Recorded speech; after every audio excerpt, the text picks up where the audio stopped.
자, 오늘의 주제인 일본인의 철학과 정신세계에 대해서 여러분 설명해 드리도록 하겠습니다. 인터넷을 찾아보다가 우리나라의 대작가, 정말 존경하는 분입니다. 박경리 씨가 예전에 일본은 불쌍한 나라, 저랑 똑같은 생각을 하세요. 제가 일본에 대해서 느끼는 생각과 똑같은 생각을 하시는 분입니다. 이 문학계의 록봉기 김 교수가 박경리 작가님이시죠.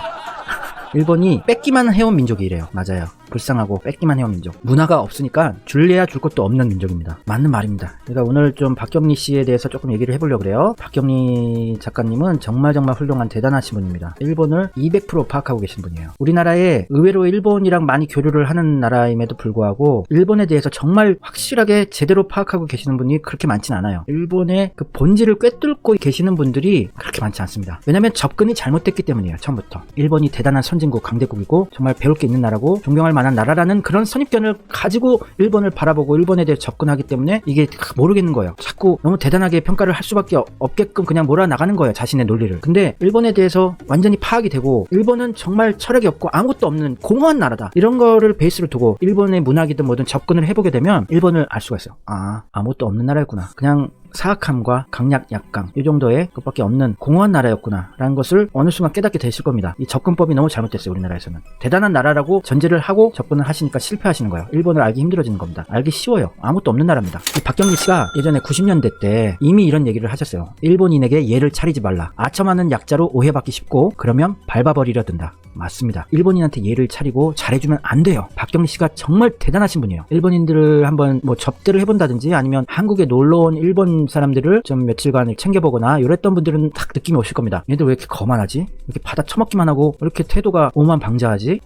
이들 봐라, 태도 봐라, 이렇게 느낌을 받는 분들이 계실 겁니다. 저도 똑같은 걸 느꼈고요. 그래서 일본인들을 예의 바르게 잘해주면 안 돼요. 저도 제 안사람을 정말 처음에는 연애 결혼으로 3개월 만에 결혼을 했기 때문에 너무 잘해줬어요. 너무너무 잘해줬는데, 그리고 장인어른, 장모한테도 너무 잘했어요, 제가. 근데 그럴수록 제가 힘들어지는 거예요. 저를 우습게 보고 자꾸 이용하려고 그러고 자꾸 태도들이 거만해지고 오만해지는 겁니다. 다 일본인들 대부분 그래요. 그래서 제가 좀 차갑게 대하기 시작했어요. 그냥 딱 할 것만 해주고, 그냥 냉정하고 좀 차가우면서도 또 잘해줄 때는 어쩌다 한 번씩 딱 해주고, 그러니까 너무너무 친절하고 착한 일본인들이 되는 거예요. 그러니까 이게 이중인격이고 이런 게 아니라 일본인들이 원래 그래요. 습성. 또 읽어드릴게요. 그들에게는 곤배상이 뭐냐면 이렇게 상다리가 휘어지게 음식을 잘 차린 상, 이렇게 잘 대접을 하지 말라는 거예요. 상대의 성의를 받아들이기보다 자신의 힘을 상차림에서 저울질하는 거예요. 그러니까 잘 차려주고 이럴 필요도 없는 거라는 겁니다. 옛날에도 그랬고 오늘도 그렇지만 일본은 양심이 많아져야 진정한 평화를 누릴 수 있을 것이며 세계 평화에도 이바지하게 되는 것이 아닐까 싶다. 양심이 없어요. 염치도 없고 자기 주제 파악도 못하고 측은지심이라는 상대방을 불쌍하게 여기는, 가엾게 여기는 마음도 없고, 일본은 양심이 없어요. 염치가 없어요. 그리고 여기 일본에 대한 무조건적인 협력자, 그 당시 90년대의 무조건적인 협력자라는 거는 친일 매국 세력이자, 지금 봤을 때 그 당시에는 친일 매국 세력이라는 존재가 그렇게 부각이 되지 않던 시기였기 때문에 이런 용어를 안 쓰고 일본에 대한 무조건적인 협력자들, 그런 논리에 대해서도 날카롭게 꼬집었어요. 일본을 이웃으로 둔 것은 우리 민족의 불운이었다. 일본이 이웃에 폐를 끼치는 한 우리는 민족주의자일 수밖에 없다. 맞습니다. 피해를 주지 않을 때 비로소 우리는 민족을 떠나 인간으로서, 인류로서 손을 잡을 것이며 민족주의도 필요 없게 된다. 제가 대한민국의 민족주의자라고 수차례 말씀드렸죠. 일본의 지금 존재를 봤을 때 저와 같은 민족주의자들이 많아져야 됩니다. 일본은 피해만 끼칠 뿐이에요. 피해를 끼치고 동등한 위치로서, 동등하게 친구로서 친하게 지내자, 이런 게 잘 안 되는 희한한 민족성을 가지고 있어요. 누굴 만나건 항상 계급을 나누는 거예요. 이 사람을 분류를 하는 겁니다. 나라 또한 마찬가지예요. 나라도 분류를 해요. 등급을. 그래서 자기보다 높은지 낮은지 이게 굉장히 중요한 일이에요, 얘네들은. 그래서 우리는 일본하고 친하게 지낼 수가 없습니다. 그걸 알고 계셔야 돼요. 친하게 지낼 수가 없는 민족성을 가지고 있기 때문에 어디가 높은지 낮은지 이거를 확실히 정해줘야 되는 거예요. 일본은 자기네들이 한국을 식민지화했었고 자기네들보다 못 살고 약한 나라라고 계속 수십 년간 생각하고 살았었는데, 자꾸 커지고 자꾸 일본보다 강한 분야가 계속 나타나고 이러니까 짜증이 나고 화가 나는 거예요. 불안하기도 하고. 그래서 우리가 완전히 일본을 넘어서고 전방위에서 일본을 강하게 압박하고 센 모습을 보여주면은 일본은 알아서 당연히 굴욕적이라고 생각 안 하고 정말 허무할 정도로 머리를 숙이고 곱실거릴 거란 얘기예요. 미국한테 그렇게 당하고도 가장 미국이랑 친하게 지내고 있지 않습니까? 미국한테 가장 잘하고. 일본을 공격해서는 안 된다는 사람들에게도 일침을 날렸다. 일본을 공격하면 안 된다는 것들이 또 친일 매국 세력들이죠. 지금은 총독도 없고 말단 주재소에 순사도 없다. 우리를 겨누는 총칼도 없다. 그런데 어째서 우리는 입을 다물어야 하는가? 어째서 일본을 성토하면 안 되는가? 박경리 씨는 대단한 민족주의자. 제가 너무너무나 존경하는 분입니다. 딱 맞는 말씀을 해주신 거예요, 박경리 씨가. 일본 애들은 잘해주면 안 돼요, 여러분. 정말로 뼈저리게 느낍니다. 희한한 게 군대랑 비슷해요. 군대라는 게 위계질서, 계급으로 다 정해지는 사회 아닙니까? 잘났건 못났건 어쨌든 계급만 높으면 그게 그냥 최고 아니에요. 그래서 저도 군대 있을 때 계급이 올라가고 이러면서 애들을 그냥 잘해줬어요, 다. 근데 군대 갔다 오신 분들 공감하시겠지만 잘해주면 기어오른다 이런 거 느끼신 분들 많잖아요. 그냥 잘해줬는데 내 말 잘 안 듣고 오히려 막 갈구고 막 혼내고 이런 무서운 고참들한테만 잘하더란 말이에요. 요거랑 똑같은 거예요. 일본의 사회라는 게 우리나라의 군대 문화, 군대 계급, 위계질서랑 똑같은 문화라는 것을 보여주는 거죠. 군대에 무슨 철학이 있습니까? 그냥 위계질서고 계급일 뿐이지. 일본 애들도 잘해주면 안 돼요. 계속 갈구고 못되게 하고 이러다가 딱 한 번 잘해주면 그냥 고마워서 눈물을 뚝뚝 흘려요. 희한한 애들이에요. 예, 군대 문화가 또 일본의 잔재죠. 일본은 아직까지도 군국주의 국가이고 계급 사회입니다. 좋은 차 타고 정말 잘 빼입고 이런 사람들은 잘해줍니다. 사람들이 아직도 군대처럼 계급처럼 잘 사는 사람, 정치적인 파워 있는 사람한테는 벌벌 펴요. 조금만 높은 사람한테는. 도올 김용옥 선생이랑 박경리 씨가 인터뷰를 했던 건데 인터넷에서 보신 분들도 계실 거예요. 근데 제가 그냥 저랑 똑같은 생각을 하고 계셔가지고 박경리 씨가 제가 놀라버렸어요. 그래서 여러분한테 좀 소개를 좀 해드리려고 해요. 일본은 야만입니다. 본질적으로 야만입니다. 일본의 역사는 칼의 역사일 뿐입니다. 칼싸움의 계속일 뿐입니다. 뼛속 깊이 야만입니다. 이게 그냥 일본을 말하는 정의 내리는 정확한 대답입니다. 도올 선생이 아니 그래도 일본에서는 이미 나라 헤이안 시대 때부터 여성적이고 신미적인 예술성이 퍽 깊게 발달하지 않았습니까? 노리나가가 말하는 모노노와 와레와 같은 그러니까 요거는 별거 아닌 건데 그게 본류가 아닌 건데 도올 선생이 또 아시는 거를 얘기를 했는데 그건 아니에요. 본질이 그 와카나 하이쿠에서 말하는 사비니 와비니 하는 따위의 정적인 감상주의를 말하시는군요. 그래 그런 건 좀 있어요. 그런 사람들은 한국 사람보다 훨씬 더 깨끗하고 순수하죠. 그러나 그건 일종의 가냘픈 로맨티시즘이에요. 선이 너무 가늡니다. 너무 미약한 일본 역사의 선이지요. 일본 문명의 최고봉은 기껏해야 로맨티시즘입니다. 맞아요. 일본의 철학, 일본의 문화의 최고봉은 에로티시즘, 로맨티시즘, 성행위밖에 없다는 거예요. 성행위를 묘사하는 그러한 로맨티시즘, 장군 신화처럼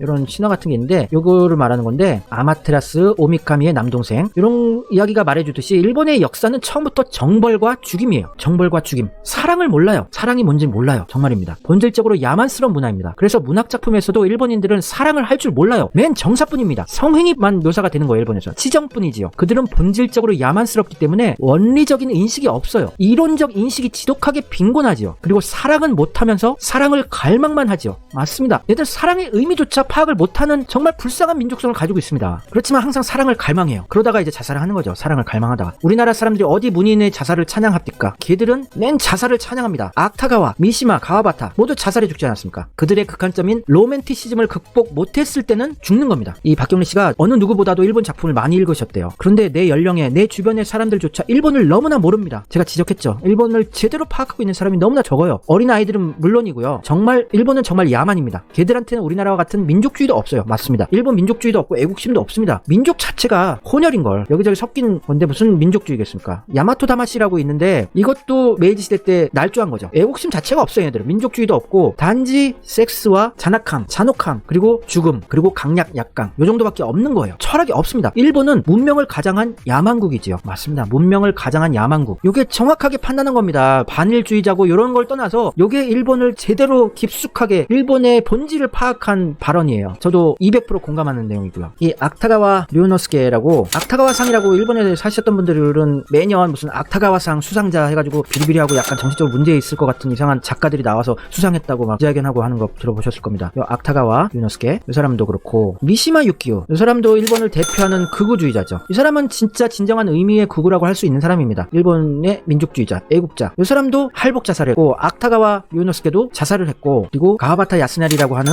유명한 일본을 대표하는 작가 이 사람 이 세 명 다 자살을 했어요.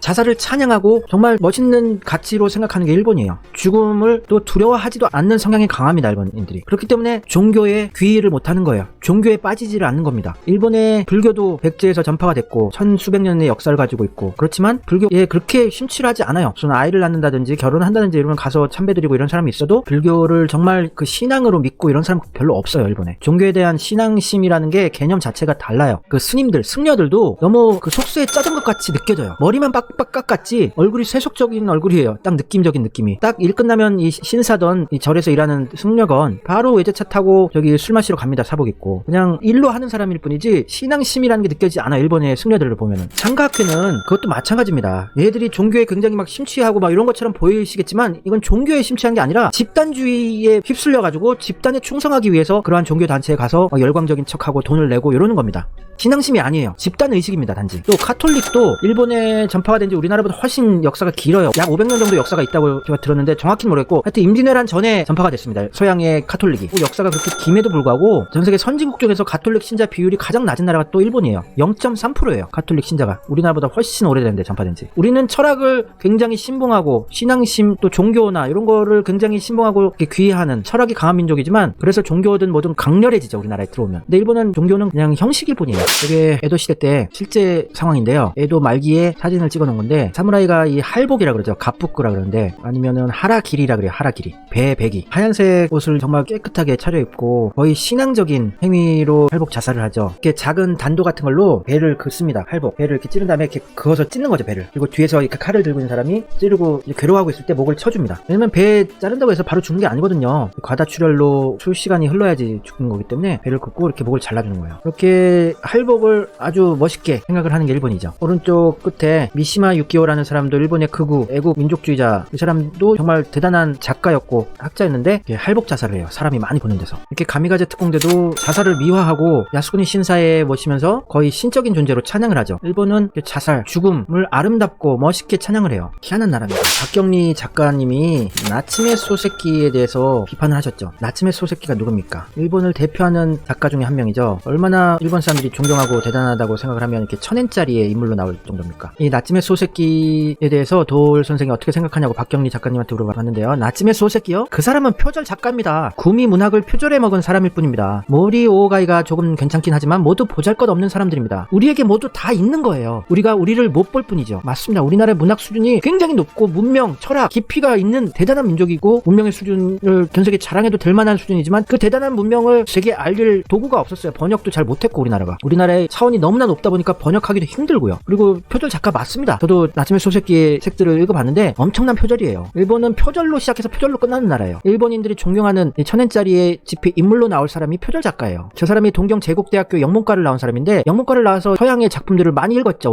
원서로 읽으면서 많은 부분을 차용해서 자기 작품에 썼어요. 그러니까 우리는 얘네들보다 훨씬 수준이 높은 게 있지만 우리는 그걸 자각을 못하고 우리나라의 문학의 수준이 낮은 줄 알고 있는 사람들이 너무 많아요. 훨씬 깊이 있습니다. 일본 문학보다. 일본은 얕은 일천한 문화를 가지고 그러한 문명 수준, 그러한 철학을 가지고 그냥 복잡한 척 풀어 쓴 거예요. 우리가 우리를 못 볼 뿐이라고 지적하지 않습니까? 그리고 우리나라 사학자들이고 민속학자들이고 문인들이 무식하게 유종열, 야나기 소에찌라고 썼는데 야나기 소에찌가 아니라 야나기 무네요시라는 사람이 있어요. 그 사람이 야나기 무네요시라는 사람인데 요 유종열 한자를 그대로 읽은 거죠. 야나기 무네요시 같은 사쿠라 를 놓고 걔가 조선을 좀 칭찬했다고 숭배하는 꼬라지 좀 보세요. 그러니까 우리나라의 일본에 대한 판단 수준이 굉장히 낮은 수준이란 거예요. 일본을 제대로 파악을 못하고 있어요. 이거 정말 너무 환심합니다. 아니 걔가 뭘 알아요, 저 사람. 조선에 대해서 뭘 알아요. 걔가 조선 칭찬하는 것은 조선에 대한 근본적인 멸시를 깔고 있는 거예요. 걔가 어떻게 조선의 위대함을 압니까? 이게 맞는 말입니다. 이 사람은 그냥 조선의 골동품, 문화재 이런 거 보고 이쁘다. 아 이쁘다. 이래가지고 조선을 사랑하는 척하고 이러는 사람이지 뭐 대단한 조선의 문명 수준을 파악할 정도의 철학자도 아니고 깊이가 있는 사람도 아니라는 거죠. 제가 파악하는 거랑 똑같습니다. 단지 조선의 문화재가 이쁘고 사랑스럽고 좀 그래서 조선을 사랑하는 척 한 사람을 가지고 이 사람을 또 숭배하는 한국의 학자들이 있어요. 깊이 없는 사람입니다. 저 사람 야나기 무네요시. 그 사람이 뭐 광화문이나 경복궁을 일본에서 부시려고 그랬는데 그걸 막았다고 아 너무 이쁘니까 놔둡시다 이렇게 해가지고 그게 살아남았다는 얘기가 있는데 그게 아니었던 거죠.